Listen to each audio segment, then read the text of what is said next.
টুকু বেটা? বাপি, কি করছো তুমি?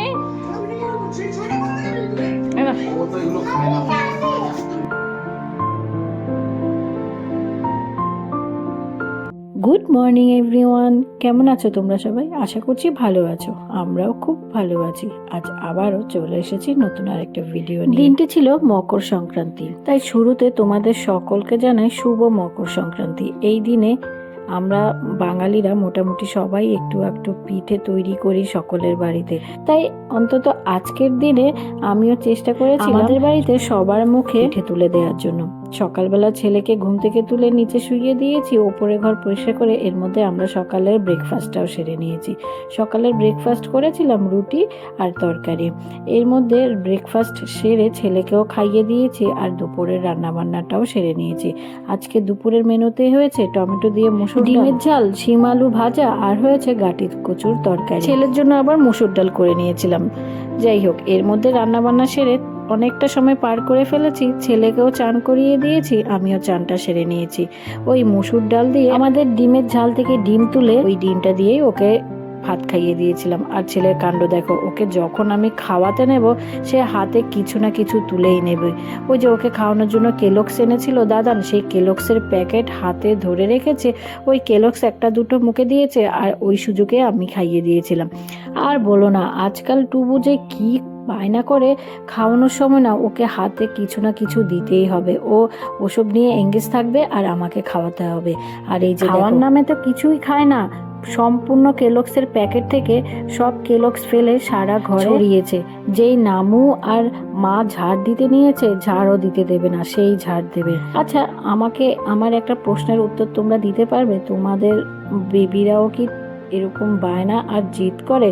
আমার মনে হয় জানো তো, আমাদের টুবুসোনা যত বড় হচ্ছে ওর বায়না আর জেদের মাত্রাটা বেড়েই চলেছে। ওকে সামলাতে গিয়ে না আমরা সবাই ভীষণ হিমশিম খেয়ে যাচ্ছি। এই যে দেখো, ভীষণ কান্নাকাটি শুরু করেছিল। আসলে ওই যে বায়না জড়েছে, সে ঝাড় দেবে, সেই সব করবে। ওকে ধমক দিয়েছিলাম তো, তাই কান্নাকাটি করে বেচারা ঘুমিয়ে পড়েছিল। এর মধ্যে আমরা সবাই লাঞ্চটা সেরে নিয়েছিলাম। এখন আবার দেখা হচ্ছে সেই বিকেলবেলা। আসলে লাঞ্চ করার পর না আর শুইনি। যখনই বাড়িতে কিছু পিঠে পুলির আয়োজন করা হয় তখন দেখবে এইসব পিঠে পুলি বানাতে গেলে অনেক সময় চলে যায়। আর ছেলেকে ঘুম পাড়িয়ে আমি ওই নারকোলটা কুড়িয়ে নিয়ে সব জোগাড় করে নিয়েছি। একটু সুজি, ময়দা, চালের গুঁড়ো আর গুড় নিয়েছি। ওই একটু পাটিসাপটা আর পুলি পিঠে বানাবো। প্রথমে গুড় আর নারকোলটা একটু মেখে নিয়েছি। ওই পাটিসাপটা আর পুলি পিঠের জন্য পুরটা তৈরি করছি। মায়ের হাতের ব্যথাটা পুরোপুরি সারেনি, ব্যথা একটু রয়েছে। তো আমাকে হেল্প করার জন্য মা আমার সাথে সাথে আছে, তবে চাপ দিয়ে কিছু করতে পারছে না। নারকোল আর গুড়ের পাকটা মাই করছে, ও নাড়ছে। আর এদিকে আমি পাটিসাপটা তৈরি করার জন্য ব্যাটারটা তৈরি করে নিচ্ছি। আসলে হাতে না সময়টা বড্ড অল্পই ছিল। ছেলেকে ঘুম পাড়িয়ে ওই সুযোগেই আমার সব কাজগুলো সেরে নিতে হবে, তাই আর কি একটু তাড়াহুড়ো করেই করে নিচ্ছিলাম।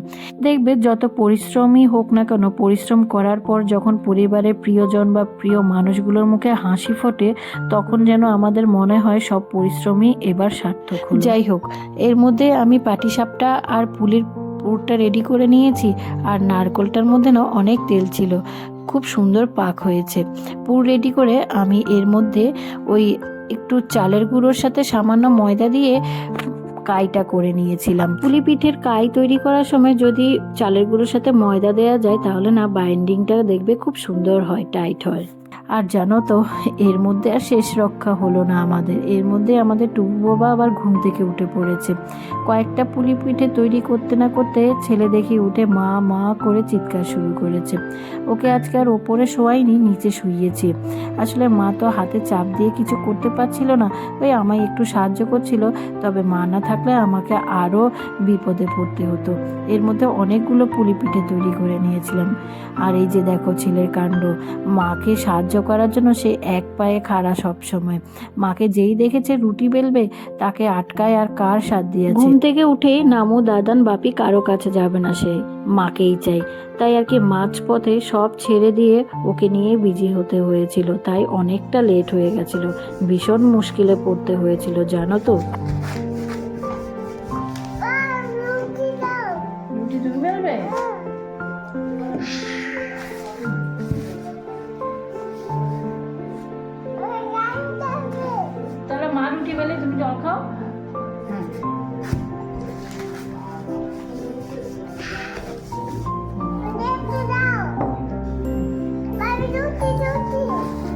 দেবে মিলে থাক পরে পরে। আর বলো না, টুবুসোনার এইসব কাণ্ড কারখানা প্রায় 2-2.5 ঘন্টা যাবৎ চলেছিল। দাদানের কাছে রেখে যেই পুলি পিঠে ভাজতে এসেছি, সে এসে হাজির। কাউকে খেতে দেবে না, সেও খাবে না, সে মাম্মামের সাথে রান্না করবে পিঠে। ওর এইসব বায়না মিটিয়ে ওকে সন্ধেবেলা টিফিন খাইয়ে দিয়েছিলাম। দেন পুলেগুলো এর মধ্যে মা ভেজে নিয়েছিল আর আমি পাটিসাপটাগুলো তৈরি করে নিচ্ছিলাম। পাটিসাপটা ব্যাটারটার মধ্যে জানো তো ময়দা, সুজি, তার সাথে একটু চালের গুঁড়ো দিয়েছি।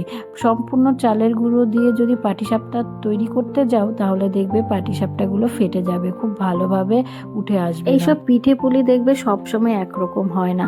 তুমি যেমনটা প্ল্যান করবে ঠিক সেভাবে সেই মতে প্ল্যানের মতো পিঠেগুলো হয় না। তাই আর কি একটু সময় নিয়ে এইসব পিঠে পুলি ভাজতে হয়, তৈরি করতে হয়। তার সাথে সাথে এইসব ছোটোখাটো ট্রিপ যদি অ্যাপ্লাই করা যায় তাহলে দেখবে পিঠে পুলি খুব সুন্দরভাবে তৈরি করা সম্ভব হয়। তো এর মধ্যে আমি পাটিসাপটা অনেক কটাই ভেজে নিয়েছি আর গরম গরম বাবা আর মাকেও খেতে দিয়ে দিয়েছিলাম। সম্পূর্ণ পুলি পিঠেগুলো আগেই ভাজা হয়ে গেছে, আসলে মাই অনেকটা ভেজে দিয়ে গেছে, বাকিগুলো আমি তৈরি করে নিয়েছি। ক্যাসারোলে রেখে দিয়েছি, হাজব্যান্ড তো অফিস থেকে এখনো ফিরেনি, তাই আর কি ক্যাসারোলে রেখে দিয়েছি, অনেকটা সময় গরম থাকবে। আমাদের জন্য যেই থালায় পিঠেগুলো সাজিয়ে নিয়েছি, ছেলে টেবিলের ওপর বসে থালা নিয়ে বসেছে। খাওয়ার থেকে তার বায়নাটা বেশিই হয়। আসলে যখনই সবার সাথে ও খায় একটু একটু খায়, কিন্তু ওকে যখন আমি একা কিছু খাওয়াতে নেই সে মুখেই তুলবে না। তাই আর কি আমরা সবাই একসাথে পিঠেগুলো নিয়েছিলাম থালায়, ওই ছেলেকেও খাইয়ে দিচ্ছিলাম। হাজব্যান্ড ফিরতে দেরি হচ্ছিল, তাই আর কি আমরা পিঠে দিয়ে সন্ধ্যের টিফিনটা করে নিয়েছিলাম। মা আর বাবা একটু মুড়িও নিয়েছিল সাথে। এই শীতকালে খেজুরের রস, পিঠে পুলি এইসব সবার বাড়িতে একটু একটু প্রায় দিনে হয়ে, তবে আমাদের বাড়িতে খুব একটা হয় না, কারণ মা আর বাবার তো সুগার আছে আর হাজব্যান্ড না মিষ্টি খুব একটা ভালোবাসে না। টুকু বেটা বাপি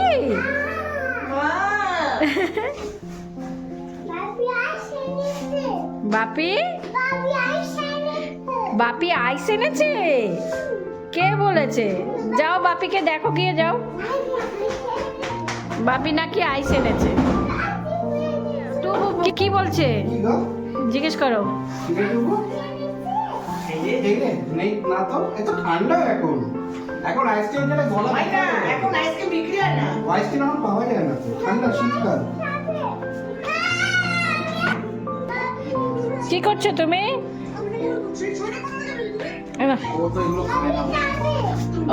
বাপি বাড়ি ফিরলে ছেলে বাপির কাছে এইসব আবদার করতেই থাকে। আমাদের আজকের ভিডিওটা তোমাদের কেমন লেগেছে? যদি কিছু ভালো লেগে থাকে তাহলে প্লিজ লাইক কমেন্ট করতে ভুলো না। তাহলে চলো দেখা হচ্ছে অন্য কোনো